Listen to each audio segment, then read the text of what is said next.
राजीव, मैं आपके पास आ रही हूं। राजीव, सीधा सवाल यह है कि जहां एक तरफ आप देख रहे हैं कि भारत के वीर सपूत जिन्होंने तिरंगे की आन बान शान के लिए, इस धरती मां की रक्षा के लिए अपने प्राणों को न्यौछावर कर दिया और करने के लिए तैयार हैं वो इसकी रक्षा के लिए, और आज हिंदुस्तान में क्या हो रहा है? तेरा तिरंगा मेरा तिरंगा, तेरी डीपी मेरी डीपी।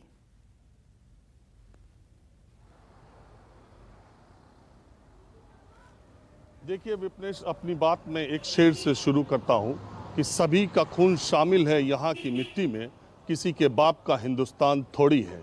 अब ये आज़ादी की 75वीं वर्षगांठ हम मना रहे हैं और ये पूरा देश मना रहा है। देश के प्रधानमंत्री ने कहा कि तिरंगा हर घर तिरंगा अभियान शुरू किया जाएगा।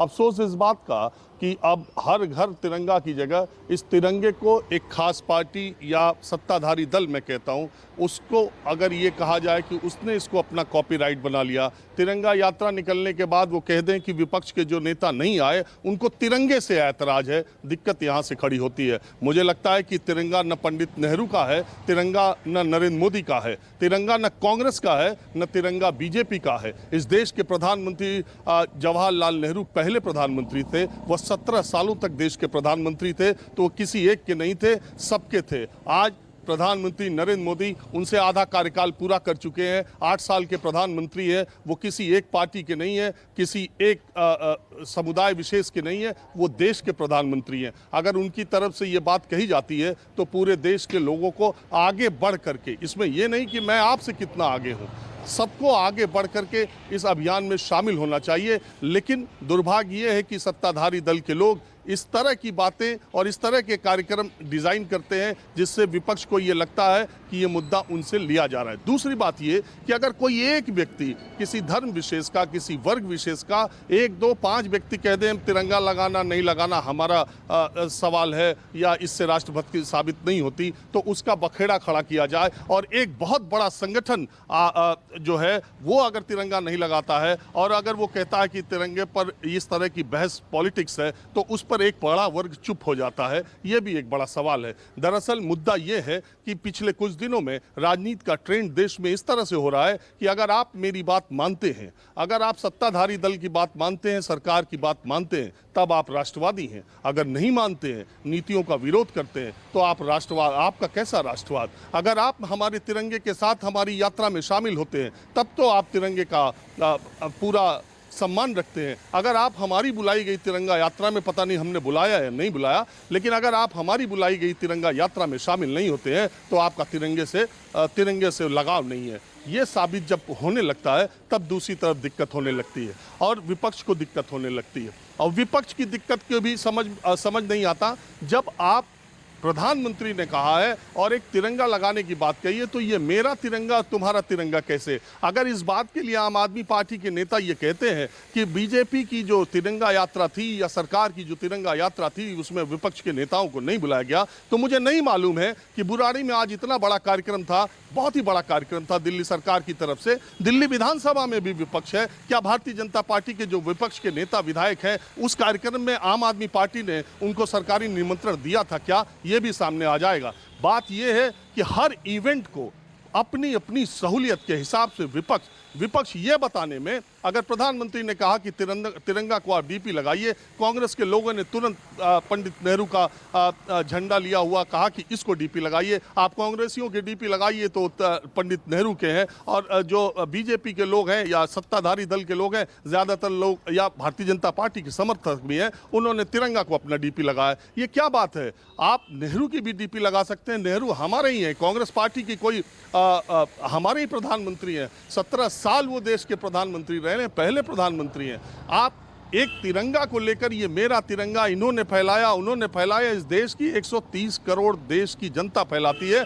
और यकीन मानिए, मेरी बात सुनने वाले लोग इस बात पर यकीन करेंगे, किसी नेता के झंडा फहराने से ज़्यादा 130 करोड़ के लोगों का गर्व से सीना उस दिन फूल जाता है जब अंतर्राष्ट्रीय मंच पर, जब ओलंपिक में, जब क्रिकेट के वर्ल्ड कप में, जब हॉकी के वर्ल्ड कप में, जब हमारे जवान, जब हमारे किसान, जब हमारे खिलाड़ी अंतर्राष्ट्रीय मंच पर झंडा फहराते हैं। आप याद कीजिए, जब गोल्ड मेडल कोई खिलाड़ी जीतता है और वो तिरंगा लेके जब मैदान में दौड़ता है तो 130 करोड़ लोगों के रोंगटे खड़े हो जाते हैं। तिरंगा से ये लगाव है। अब आज बात क्या हो रही है कि खादी पर तिरंगा बनता था, कर्नाटक के हुबली में सिर्फ खादी का तिरंगा बनता था। अरे उसकी लिमिट 3 करोड़ झंडे बनाने की है। वहां के लोग विरोध प्रदर्शन कर रहे हैं। आप बातों को इस तरह से उठा रहे हैं कि खादी से लेकर के पॉलिएस्टर का बना दिया, यहां उद्योगपतियों को धंधा दे दिया, उनको फायदा पहुंचाने के लिए तिरंगा यात्रा कर रही है। 130 करोड़ देश में अगर एक सरकार ने, जिसको जनता ने चुना है, अगर उसने ये फैसला किया है कि ये 75 साल की आज़ादी के हम स्वतंत्रता आंदोलन को, स्वतंत्रता को खुशी ऐसे मनाएंगे कि हर देश में झंडा फहराएं, तो उसके लिए आपको कितने करोड़ झंडों की जरूरत होगी और कितना बनाने की जरूरत होगी। आप उस लिहाज से नियमों में ढील दी गई है। तर्क ये भी हो सकता है, दिया जा सकता है कि इसको कंप्रोमाइज किया गया, लेकिन कुल मिलाकर ये कि विश्व में शायद, मुझे याद नहीं आता, जितना मैंने विश्व इतिहास पढ़ा है या विश्व की राजनीति को देखता भी हूं, शायद ये पहला देश होगा जो राष्ट्रीय ध्वज को लेकर पॉलिटिकल पार्टीज आपस में खींचातानी कर रही है। दुनिया के किसी मुल्क में राष्ट्रीय ध्वज को लेकर के कभी भी किसी भी पॉलिटिकल पार्टीज में इस तरह की खींचतान नहीं हुई जैसे हिंदुस्तान में इन दिनों हो रही है। और मजेदार बात यह है कि जनता भी ये सब देख रही है कि तिरंगा यात्रा के नाम पर कौन पार्टी क्या कर रही है और किसका मकसद क्या है। सियासत ही नजर आ रही है। और कई बार ऐसा लगता है राजीव के राजनेताओं को तिरंगा की अहमियत अभी तक समझ में नहीं आई, जिस तरीके से बयानबाजी हो रही है।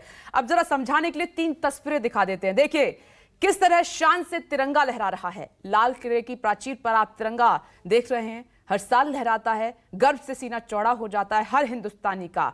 टाइगर हिल पर तिरंगा देखिए, जवान जो देश के हर पल आन बान शान और धरती मां की रक्षा के लिए वहां डटे रहते हैं, शान से तिरंगा वहां लहराता हुआ नजर आ रहा है। कॉमनवेल्थ गेम्स में देखिए, जिसका जिक्र राजीव कर रहे थे, कि जब कोई खिलाड़ी जीतता है और देश का नाम रोशन करता है और तिरंगा हाथों में लहरा कर लेकर चलता है, तो हर हिंदुस्तानी का, हिंदुस्तान में बैठे हर घर में जो हिंदुस्तानी बैठा है उसका सीना चौड़ा हो जाता है, गर्व का वो पल होता है। लेकिन इसमें देखिए तीनों तिरंगा, इसमें कहीं आपको उसका डिजाइन, रंग कुछ अलग नजर आ रहा है, एक जैसा है। तो फिर हिंदुस्तान में ये इस पर रार क्यों, तू मैं क्यों, तेरी डीपी मेरी डीपी, तेरा तिरंगा मेरा तिरंगा, आखिर क्यों ये हो रहा है?